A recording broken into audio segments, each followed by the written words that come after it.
Normally I don't DNF books, or at least past me didn't really DNF books. I kind of was of the mind that I can't truly say that I like or dislike a book until I've read the entire thing, because there's always the possibility that maybe it turned it around. Maybe the latter half of the book is actually really good, and I won't know that if I DNF it. And I'm a book reviewer, so like, how can I truly know my opinion on a book if I do not finish it? And now as I get old and weary and jaded, and existential dread begins to creep in, and I realize that minutes, hours, days of this precious life that I will never get back are being wasted on terrible, terrible books for no reason. And I've decided to not waste this precious life on terrible, terrible books. At least not for no reason. If I'm doing it for a vlog, if it's like a required reading thing, it's a buddy read, whatever.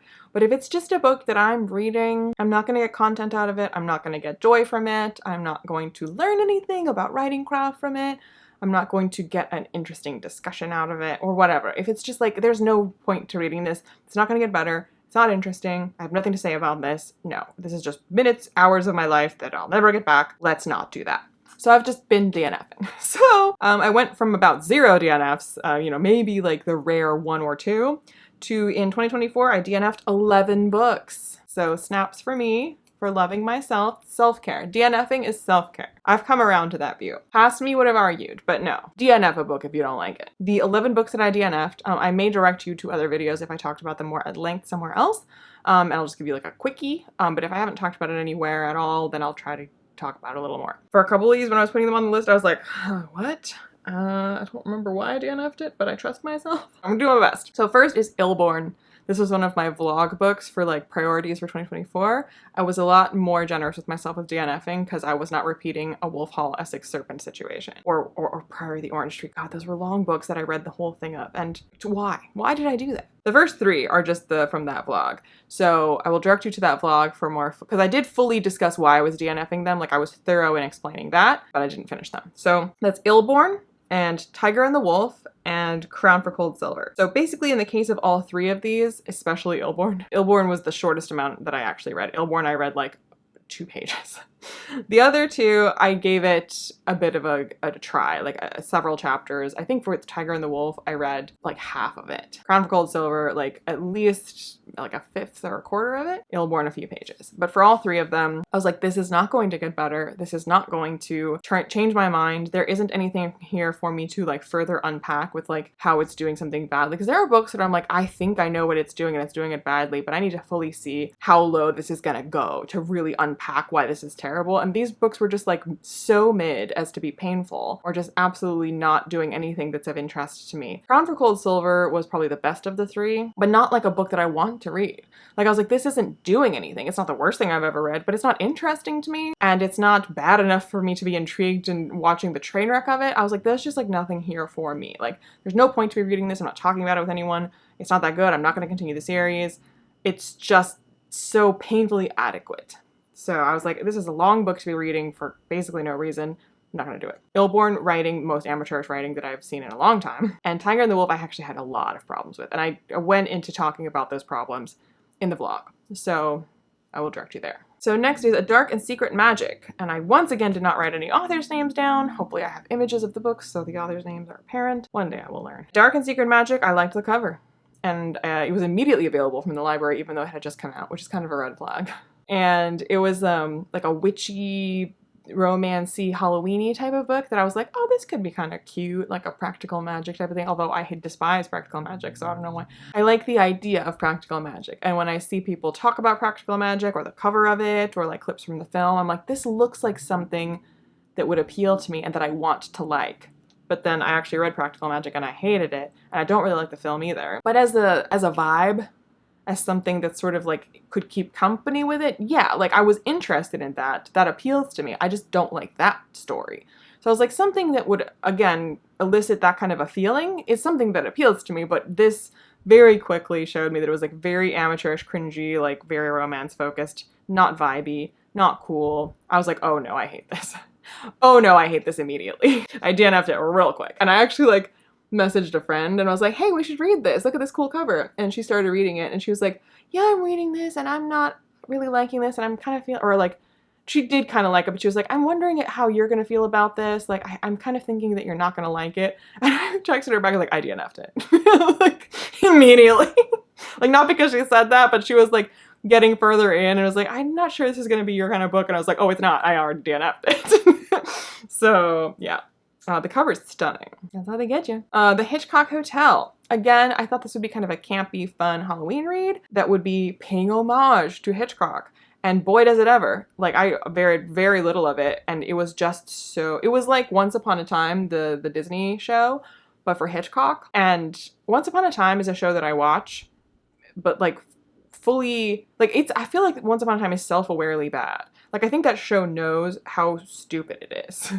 And it's not trying to convince you otherwise. So it's just like a very silly, very ridiculous time that if I'm in the right mood for it, it's kind of fun to watch it. And there's some like fun actors in it, fun costumes in it, the crossovers in it. Like, it's ridiculous, but that's kind of the charm of it. Hitchcock Hotel is like that, but not self-aware about being bad. So I was like, oh no, no, okay, I'm good now, thank you. Next up is When the Moon Hatched. I talked about this in the romantasy video. So I did a little project where I gave the subgenre of romantasy the old college try.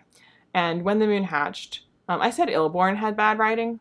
Illborn looks like The First Law as compared to When the Moon Hatched. When the Moon Hatched is grammatically incoherent.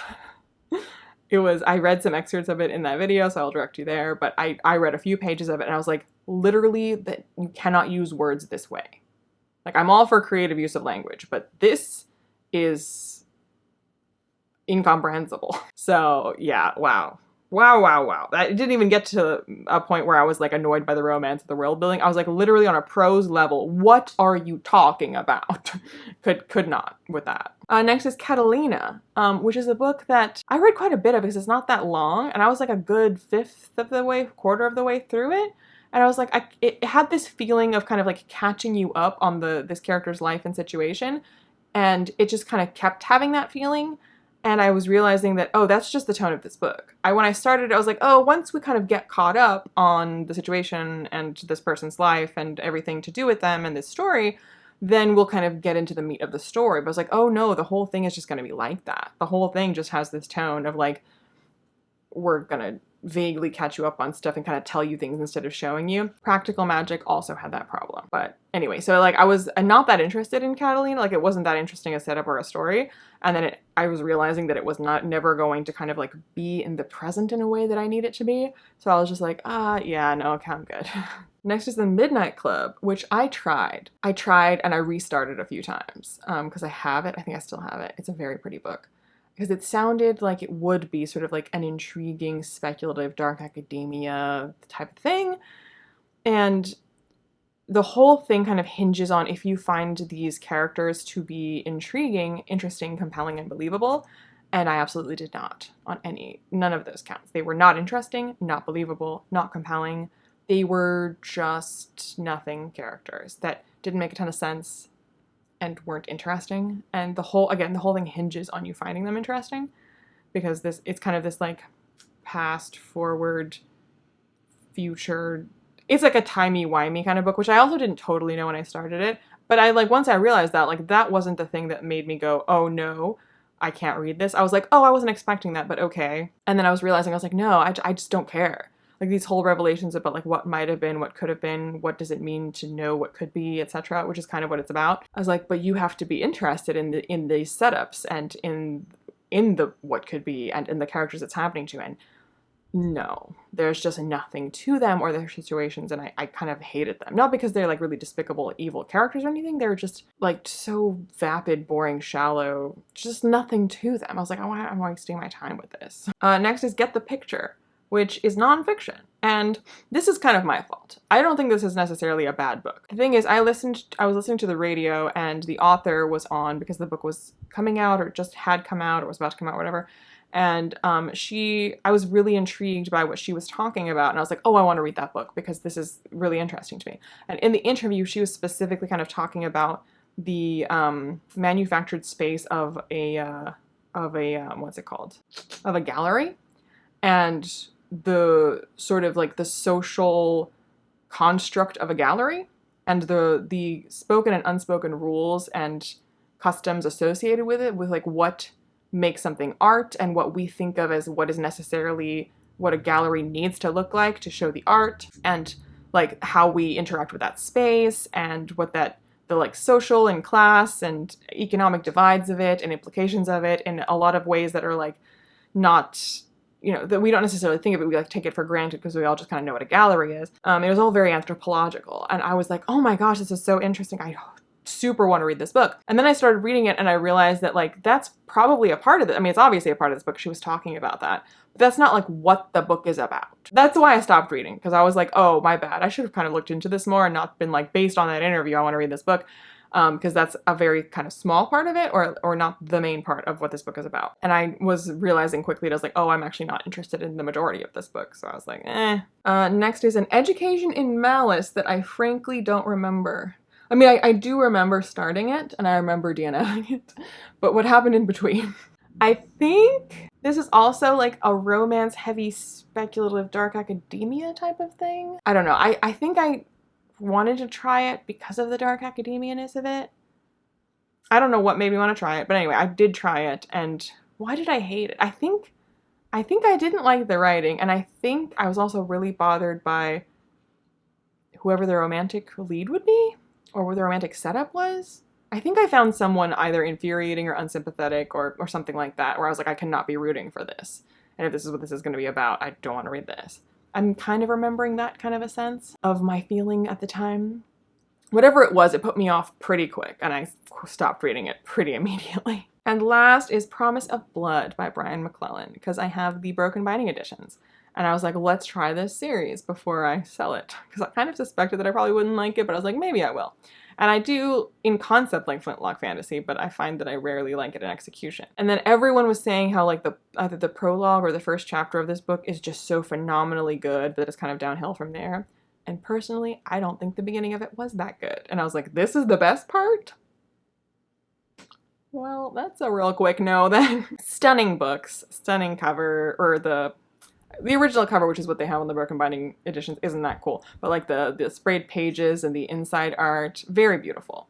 I wish I wanted to read those books, but someone else can enjoy my beautiful editions of them. Someone who will appreciate them more than me. It's just, nope. Those are all the books that I DNF'd in 2024, and here's to me DNFing many more in 2025. Well, no.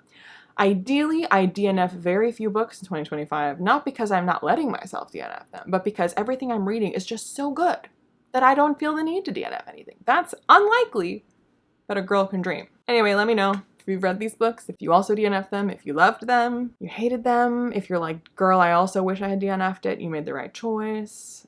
Whatever you want to let me know. And yeah, if you're not DNFing, don't be like past me.